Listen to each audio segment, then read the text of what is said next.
This year marks the 50th anniversary of the first national broadcasting of the children's television program Mr. Rogers' Neighborhood. I never thought of wearing it like that. That's pretty good. It's hard to balance it. Fred Rogers, the creator and host of this program, became a nurturing staple in the childhoods of generations of children with his warm, calming voice and his earnest expressions of caring, sharing, and emotional well-being. I like being with you. Today I have a book and a box. Mr. Rogers had a tremendously deep understanding of the psychological and social struggles of young people. It's easy for adults to forget how scary it can be to be a child, but Mr. Rogers remembered. He knew that childhood fears were not just about monsters under the bed or in the closet, but also about mundane, everyday experiences like getting a haircut or going to school for the first time. I personally watched Mr. Rogers' Neighborhood almost every day when I was a child. He was as much a part of my world and my life as my grandparents or my dog or my Legos. I was too small to really understand that his words were teaching me and nurturing me in a really big way, but looking back, it's impossible to overstate just how deeply his simple little show influenced my way of thinking and my worldview. We always have things to talk about, don't we? Throughout his long career, Mr. Rogers worked to make the world a better place. He had a view of pacifism and egalitarianism. He staunchly opposed the Vietnam War. He espoused feminist views on his show. He worked to end child hunger, and of course, above all, he fought for public funding for television programming. Although he was never overtly partisan and never called himself a leftist, he championed so many leftist causes that I can't help but consider him to be a comrade. In 1969, Fred Rogers famously appeared before the United States Senate to defend funding for the United States public broadcasting. The statement he made before the notoriously tough Senate subcommittee chairman, John O. Pastor, was the closest thing we have to a manifesto of Mr. Rogers. I give an expression of care every day to each child to help him realize that he is unique. I end the program by saying, you've made this day a special day by just your being you. There's no person in the whole world like you, and I like you just the way you are. And it was powerful enough for the impatient and brusque senator to react with uncharacteristic emotion. I think it's wonderful. I think it's wonderful. Looks like you just earned the $20 million.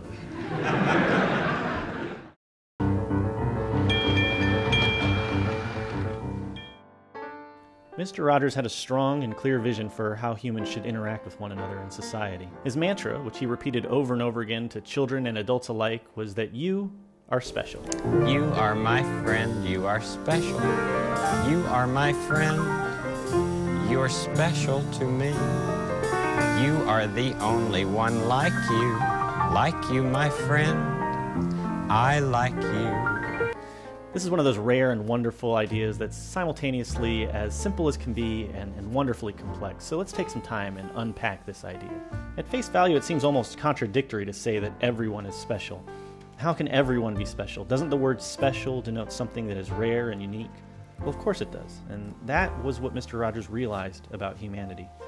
We are a species that is wonderfully vibrant and diverse. Mr. Rogers wanted this message to be available for all children, regardless of their background. He wanted every child to know that they were special, and that's why he was such a fervent activist for public broadcasting. He knew that if publicly funded television went away, then his message of kindness and caring would be lost, and children would be left to the devices of the for-profit television stations with all of the violence and peddling of plastic toys and breakfast cereal that they're known for. Of course, Fred Rogers' ideas were intended just as much for adults as they were for children. Here was a man who made Joan Rivers, famous for her toughness and tenacity, cry on live television simply by telling her that she was indeed very special, just the way she was.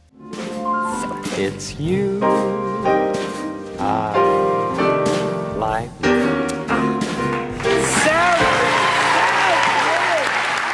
And I'm actually getting a little emotional myself just reading this script back to you. And why? Why is this simple idea that we are all special and that we should all care about each other and support each other so emotionally profound? Maybe it's because it's not a message we receive very much in our modern Western society. See, under capitalist ideology, we're trained from an early age to fight. We're told that competition is what breeds excellence, and that winning is what matters, and that success and value, our self-value, is rooted in material acquisition and the defeat of the competition. There's a million ways to get respect. There's only one way to get the kind of respect that's undeniable. The Los Angeles Lakers will go to the final. The kind they can never take away from you. When In this light, our neighbors are not seen as people to care about and nurture and enjoy, but rather as enemies, as competitors, as potential threats. Americans like to talk about our rugged individualism. As our history shows us, the ruggedness is shorthand for violence and opportunistic infighting and toxicity, while individualism simply stands for isolation and distrust for one another. This is reflected in much of the media we share with our children, which is so often rooted in violence and strife. And of course, all of this propensity for violence and socially disruptive competition becomes internalized. We become resentful and fearful of other people, which causes us to build up walls and lash out at one another in anger and in shame. Just look at the vitriolic zeal with which reactionaries like to label those they disagree with as special snowflakes. Our internalized hatred of ourselves has become so strong that it's become an insult to simply imply that a person might have self-value and self-worth and pride in themselves. It's so common to have these kinds of toxic attacks levied at one another, and yet it is so rare for us to hear about our own value from our friends and our neighbors. So rare indeed that we spend hours each day posting on social media trying to garner likes from one another, in the hopes of having some kind of quantifiable validation of our own worth. Would we be so obsessed with cultivating our online personalities and trying to get popularity online if there were more people like Mr. Rogers in our lives? People there to tell us that we are special, just the way we are? You're special to me. You are the only one like you. Like you, my friend. I like you. When I was in college, I took a class with a naturalist named Rudy Mankey, who also had a nationally syndicated public television program called Nature Scene. He therefore knew Mr. Rogers professionally, and they spoke on many occasions. Professor Mankey described Mr. Rogers as being almost creepy because he was so intent on genuinely listening to whoever he was talking to. It's funny how rare and disconcerting it can be for us to just listen to one another. I know I'm really guilty of this myself. I often find myself in conversations just waiting to speak instead of listening to what the other person has to say. But Mr. Rogers knew very well the importance of genuinely listening, because it shows other people that we do care about them, and it validates that the people in our lives are important and they deserve our attention. I could go on for hours and hours about Mr. Rogers. In my view, he was a radical, and he was one of the great thinkers and philosophers of the 20th century. He was unique in the way he put his ideas into practice and influenced countless lives with his television show and his political activism. You know, in 2003 when Mr. Rogers died, I was just a freshman in college. I was immature, I was wrapped up in my own world, my first step into the adult world, to really notice the loss that the world had suffered and to really appreciate the loss that I was having.